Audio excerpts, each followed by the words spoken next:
안녕하세요. 안녕하세요. 안녕하세요. 네, 꿈꾸는 자본가의 성장 읽기. 어제보다 더 나은 오늘, 오늘보다 더 멋진 내일을 만듭니다.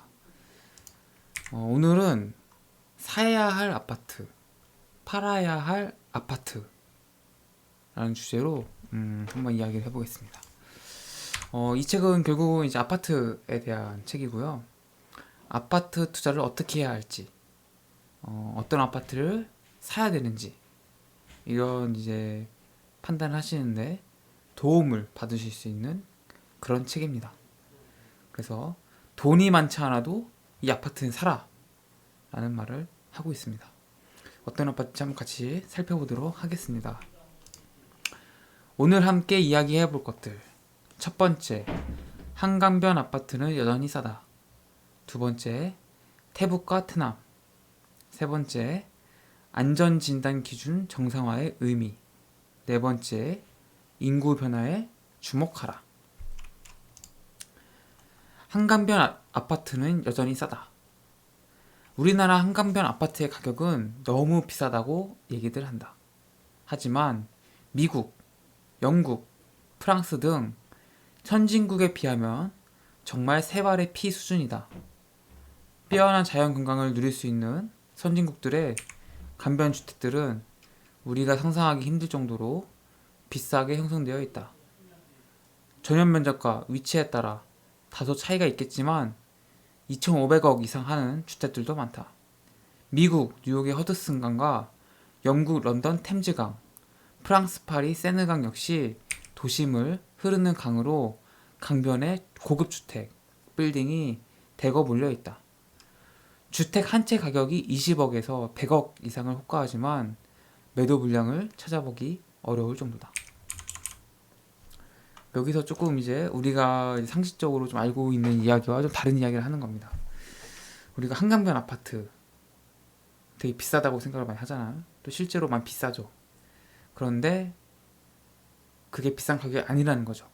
전 세계적인 사례를 봤을 때 한강변 아파트, 우리나라 한강변 아파트는 여전히 가격이 저렴한 수준이라는 겁니다. 사실 이런 얘기는 전문가들이 좀 많이 이야기하는 편입니다. 제가 알기로는 뭐 반포 아크로리버 그 아파트가 평당 거의 8천만 원 정도, 7천만 원에 8천만 원 정도 하는 걸 알고 있는데 뭐 그렇게 뭐 비싸다고 보는 사람은 일반인들이 그렇지 전문가들은 충분히 그 정도 갈 수 있다라는 이야기를 많이 하더라고요. 또 그 밖에 한강을 볼 수 있는 여러 가지 아파트들이 많잖아요. 그럼 아파트들 전부 가격이 싸다라는 겁니다. 저는 뭐 모르겠습니다. 그 다른 나라 국가 사례를 제가 직접 눈으로 본 게 아니라서 뭐 이걸 싸다 비싸다 얘기할 수는 없지만 분명히 제가 월급 받아서 모아서 사기는 어려운 아파트다. 이건 맞는 것 같고 그래서 뭐 많이 정부에서는 규제를 하려고 하죠. 아파트값 너무 올라가면 문제가 되니까 한강변에 대한 건축 규제도 많이 하고 있고 뭐 여러 가지 뭐 재건축 초과이익 환수라든지 이런 걸 많이 하고 있지만 여전히 뭐 한강변 아파트는 싸고 더 올라갈 것으로 보는 게 전문가들의 시선인 것 같습니다. 태북과 태남. 강남은 소위 태북 태남으로 나뉜다. 태북은 테헤란로 북쪽 압구정동, 청담동 일대에 할아버지가 부자인 아이들이 사는 곳으로 교육열은 태남에 못 미친다. 대치동, 개포동, 역삼동 일대 태남에서는 의사, 변호사 등 전문직 종사자 및 대기업 직원 등 자녀 교육에 올인하는 부모들이 많다. 강남을 선택하는 이유는 바로 학원 때문이다. 그런 이유에 대치동은 아주 적합한 곳이다. 과목별, 수준별로 종합반, 단기반 등 다양한 선택이 가능하며 이런 서비스를 최고 수준으로 제공하는 곳은 대치동 학원가라는 것이다.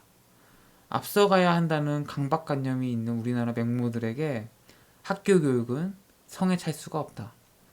요즘 학교의 교육은 수업에 못 따라오는 학생들을 일일이 챙기던 옛날 교육 방식이 아니다 보니 어쩔 수 없이 사교육의 힘을 빌리는 경우도 있을 것이다. 대치동 일대 아파트는 많이 노후화되어 있다. 대치동 내에서 1998년 이전 입주된 아파트는 무려 1만 가구가 넘는다.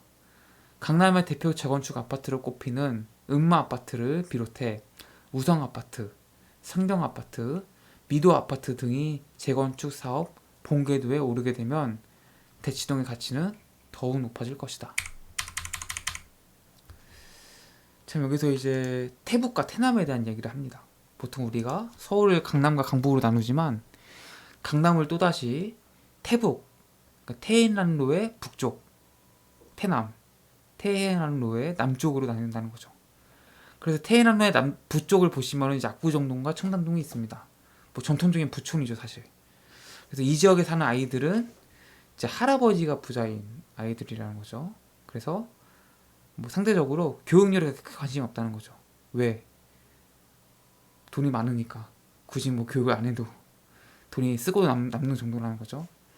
반면에 대치동, 개포동, 역삼동 이런 이제 태남 지역에서는 이제 의사, 변호사와 같은 전문직 종사자, 대기업 직원, 어떻게 쉽게 얘기하면 좀 자수성가한 사람이 많다는 거죠. 그래서 자녀들에게도 자신이 자수성가할 수 있었던 그런 교육의 힘을 강조하고, 그래서 교육열이 굉장히 강하다는 거죠.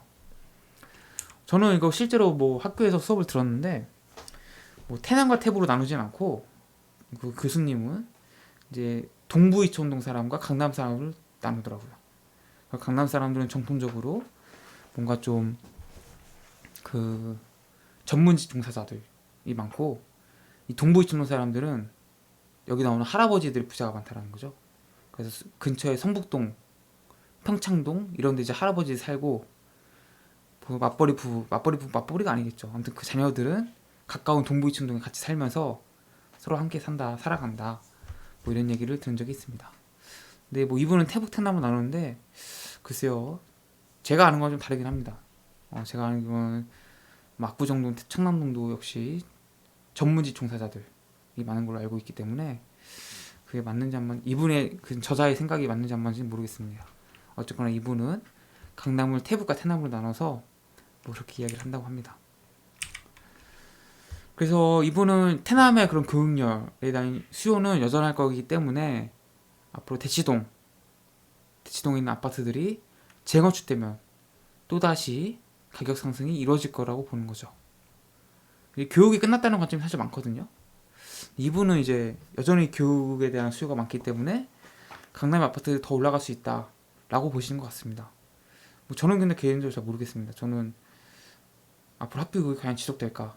대학이 과연 지금과 같은 경쟁력을 가지고 지금처럼 막대한 사교육비를 쏟아부으면서 뭔가 사람들이 계속 이용할까? 라는 거에 좀 의문을 갖고 있어가지고 과연 이분 말대로 여전히 대치동, 물론 강남 지역이니까 뭐 가격이 비싸긴 하겠지만 과거 정말 대치동 한번 엄청났잖아요. 그 정도의 위상을 과연 가질 것인가는 개인적으로 좀 회의감이 있습니다.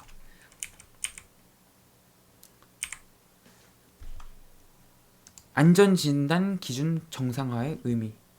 정부는 안전진단 기준 정상화라고 표현했지만 사실상은 안전진단 강화이다.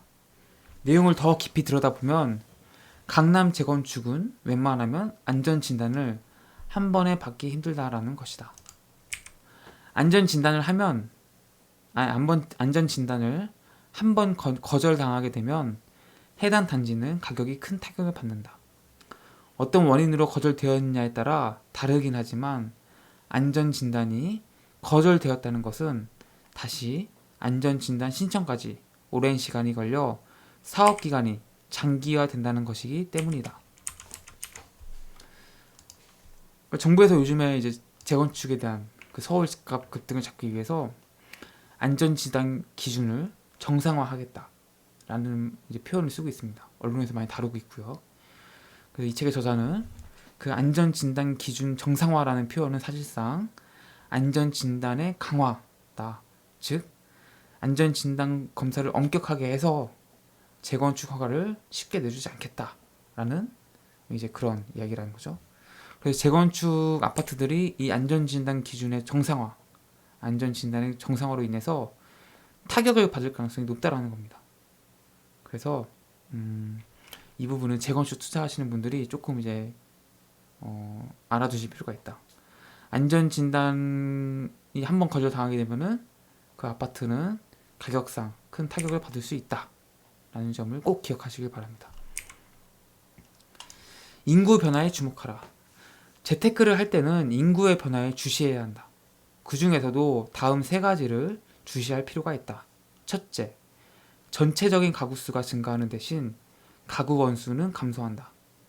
가구 원수는 감소하나 가구 수가 증가한다는 것은 집이 필요로 하는 구성체는 늘어난다는 것이다.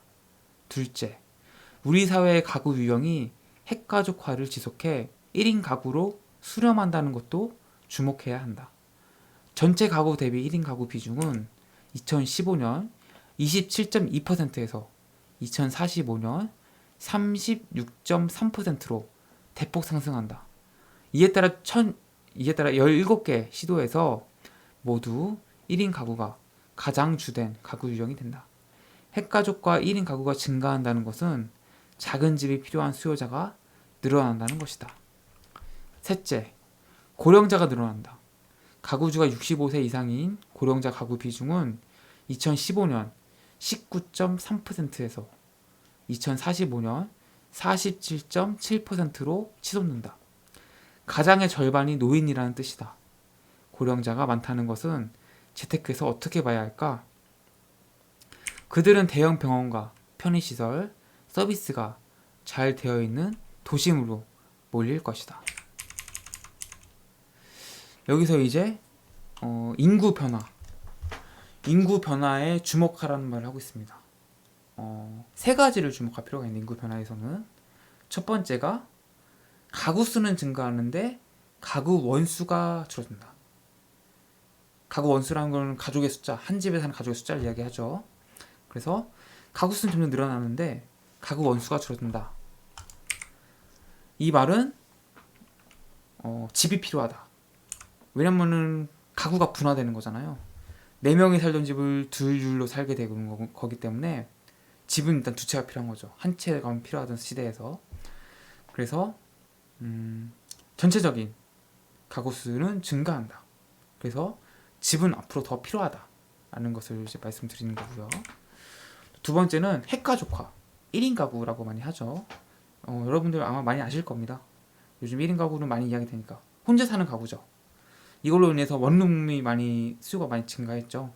오피스텔에 대한 수요도 많이 증가하고요. 그래서 1인 가구 증가가 2015년에 27.2%였는데 2045년에는 36.3%로 10명 중 3명으로 이제 대폭 상승한다는 거죠. 그래서 앞으로도 소형 아파트에 대한 수요, 원룸, 오피스텔에 대한 수요는 계속 증가할 수 있다. 증가하는데 결국은 이제 오래되는 것들이 잘 인차이 안 되겠죠. 공급이 과잉되면은. 그래서 신규 1인 원룸 가구, 1인 가구를 위한 투룸 정도의 크기는 앞으로도 계속 수요가 증가할 수밖에 없다라는 겁니다. 그리고 이제 마지막으로 고령자가 늘어난다는 거죠. 지금 우리나라에 되게 심각하죠. 아이는 안 낳고 의료 기술의 발달로 계속 수명은 계속 증가하면서 고령 사회가 되어가고 있습니다. 그래서 지금 2015년에 고령화 비율이 19.3%인데 2045년에는 무려 47.7%. 2명 중 1명이 이제 고령 비율이라는 거죠.